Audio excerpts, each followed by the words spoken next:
Hello, this is Hallee Bridgeman, and this is our Whole Food, Real Food Thanksgiving meal. And right now what I am doing is making dressing, cornbread dressing. So all of my life I have been a stovetop stuffing girl. I love stovetop stuffing. The flavors are great. This was olive oil, by the way, and I just put in a butter. I just love them. And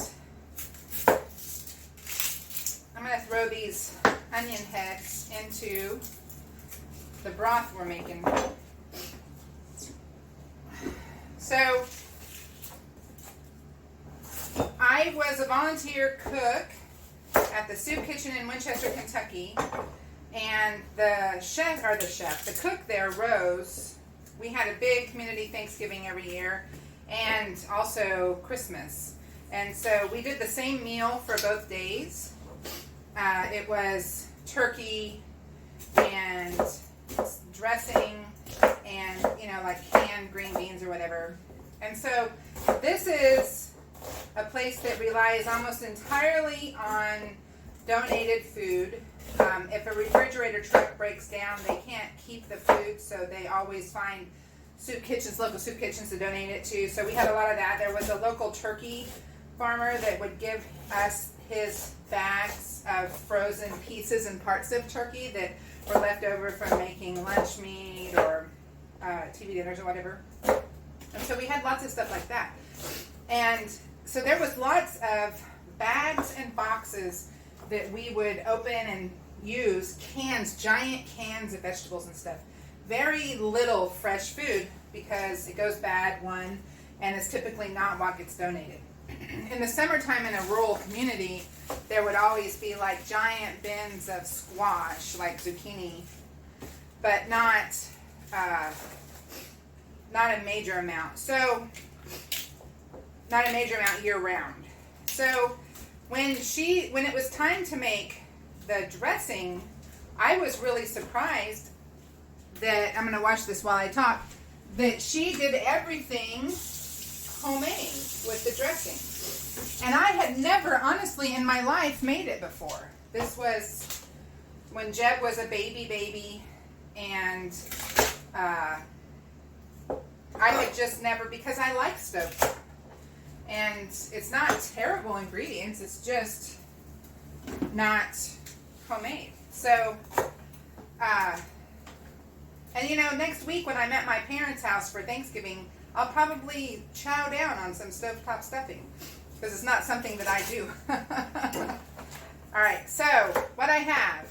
So anyway, Rose taught me how to make cornbread dressing. I am forever and ever thankful for Rose for her teaching me how to make this amazing thing. And it's not hard. I used to make it for 200 people at a time. So you can make it for your family too. So what I have is celery. I have already put an onion. I have a stick of butter cooking in a pot. I have a diced up onion. Now I'm chopping up some celery. And when I started getting ready to make this portion of our tutorials, I realized I didn't buy celery like I thought I had. And so we're kind of scraping the bottom of Hallie's refrigerator to get the best we can get out of what was left over from different pieces. I wish I had like a robotic swiveler that would follow you around my kitchen. Okay, so this piece, yeah. So what I'm going to do is I'm going to cook the celery and the onion until it's soft.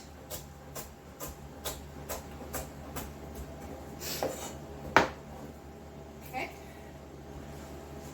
I'm also going to add some fresh sage.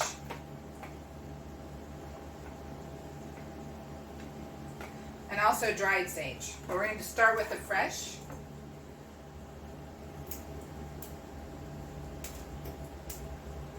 And we'll supplement with the dry.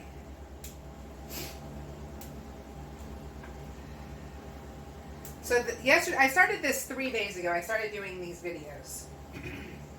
I made cranberry sauce. I made punch ring. I made cheesecake. Anyway, I sneezed about 15 times in a row this morning, and since then my nose is starting to try to run. I think it's because there's like a rain pressure system on top of us. I'm not sick. I don't feel sick. I just feel sniffly. So I'm trying not to, because that would be an annoying video to sit there and listen to a host just sniffle. All right. And this is fresh thyme. So thyme is on a hard stem. It's very easy. You just run your finger down it like that. It's the easiest of all the herbs. Other than like basil, you know, like I just did the sage was easy too, but I mean of the little leaves. Some of them are hard to do. Thyme is very easy to do. I'm just going to chop because there's a couple of little stems in there. Okay, so now we're going to stir. It's like swimming in a pool of butter and olive oil. This is on like a medium high-ish. And it smells like Thanksgiving. All right, I'm going to grab a big giant bowl.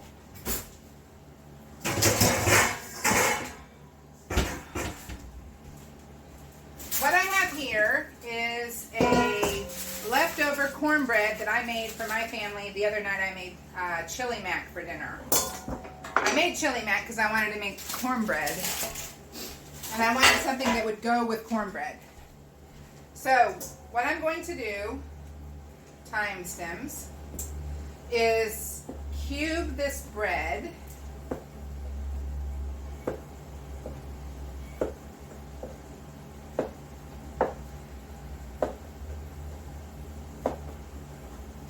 And it doesn't matter what shape they're in. I'm not going to toast them and dry them. I'm not making croutons. I'm just making it in smallish pieces. Whoops, piece fell on the floor. I'll have a happy dog. As the cat runs into the kitchen instead of the dog. That's funny. They get broken up, and they're going to be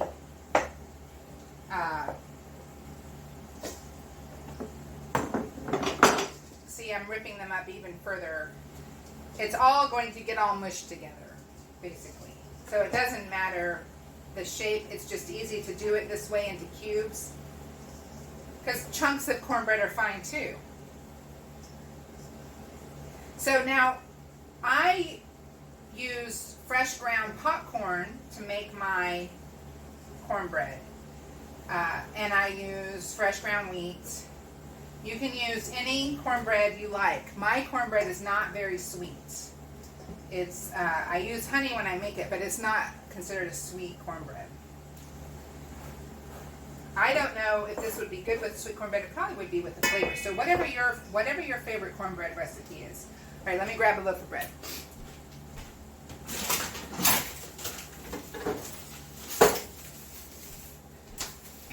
So again, this is homemade bread, but when I made this in the soup kitchen, I used whatever bread we had donated to us.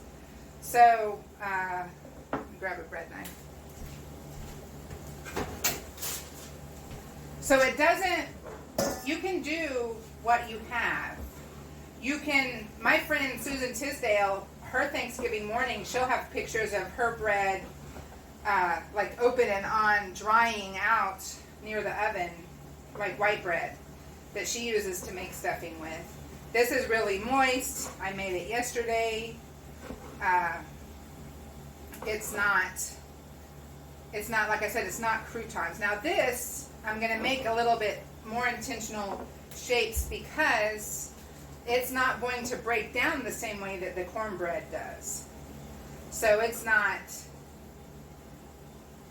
still going to mush together, but there's going to be more likely to be pieces of bread in the stuffing than there will be pieces of cornbread.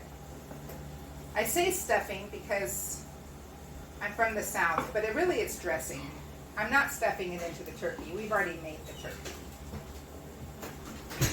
All right. So, bread is going into the bowl.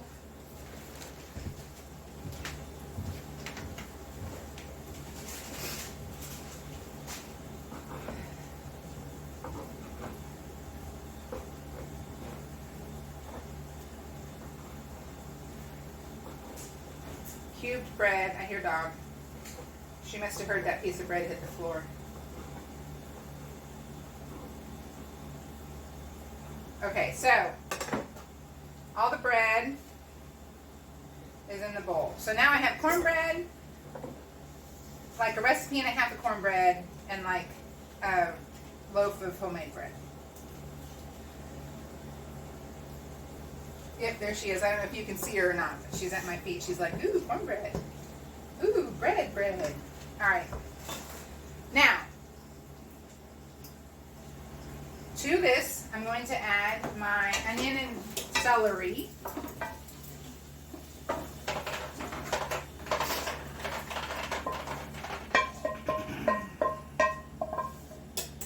And butter and olive oil. And I'm going to go ahead and stir this up only to disperse the vegetables because they're hot and I'm about to put my hands in it. And I want it to cool off. All right, to this, I'm going to add, let me smell it.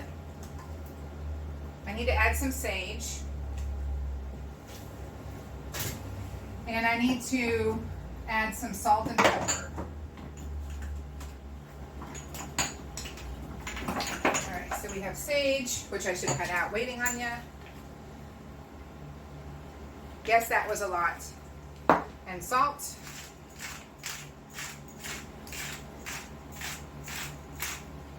And pepper.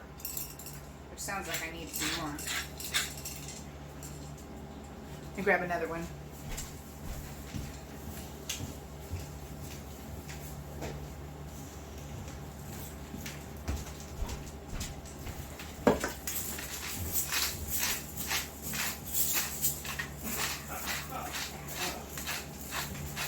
Alright,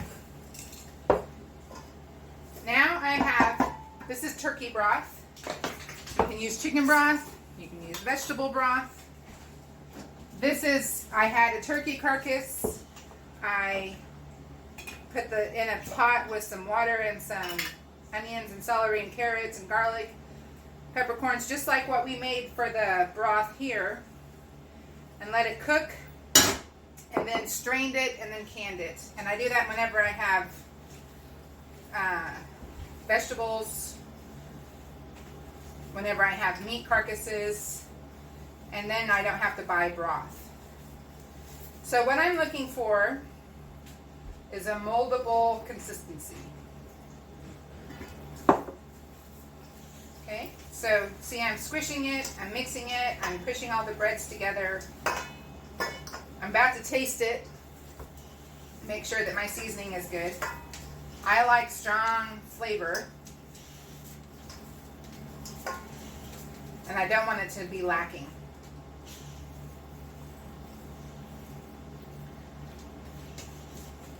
All right, so I'm going to put in a little bit more fresh sage.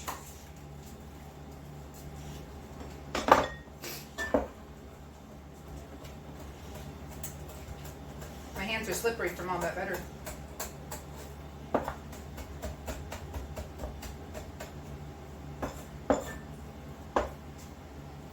Okay. And I'm going to put in a little bit more salt.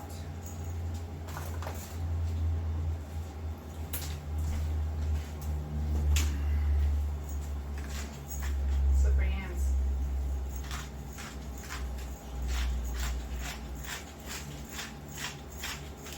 Okay. Let's get mixed up again.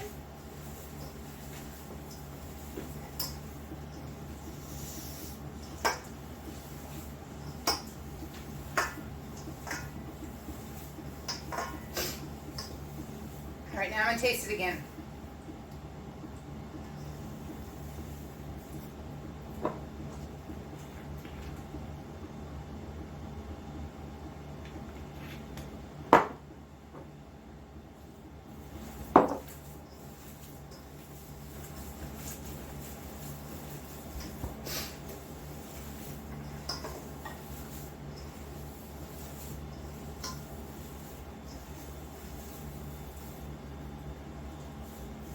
That's it. All right. Let me clean this off. We'll be right back, and I'll show you what we're going to do with this. All right, so everything is cleaned up, and now I have my bowl of stuffing, dressing, and a sheet pan, and an ice cream scoop. And what I'm going to do is scoop the dressing into balls. And what this does is give very easily servable, this is what we used to do at the soup kitchen, very easily servable portions. You can cut one in half for kids, keep them whole for adults. They're easy to reheat, they're easy to portion out. And just, for some reason, after doing this at the soup kitchen, I started doing it at home, and I know exactly how many I'm making. I know I can freeze them, stick them on the pan, stick them in the freezer, they'll freeze hard, then bag those, you know. So what we're gonna do is bake these at about 425 degrees for about 15 or 20 minutes. We're just looking for them to brown on the outside. Now, if you didn't want to do it this way, if you wanted to do it some old school way, you could put them in a 13 by 9 inch pan and bake that for about 30 minutes at about 375, because you want the inside to cook and gel and mold. Everything's cooked. There's nothing that needs to be cooked. It just needs to all come together. Make some room. I have a little bit more.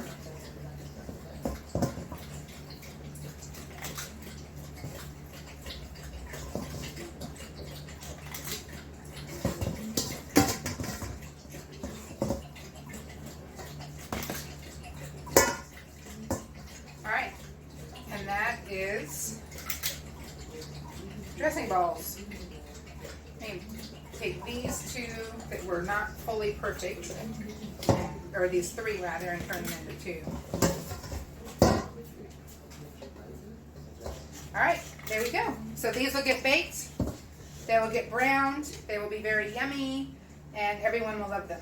That has been my experience. So that is how to make Thanksgiving dressing, cornbread dressing.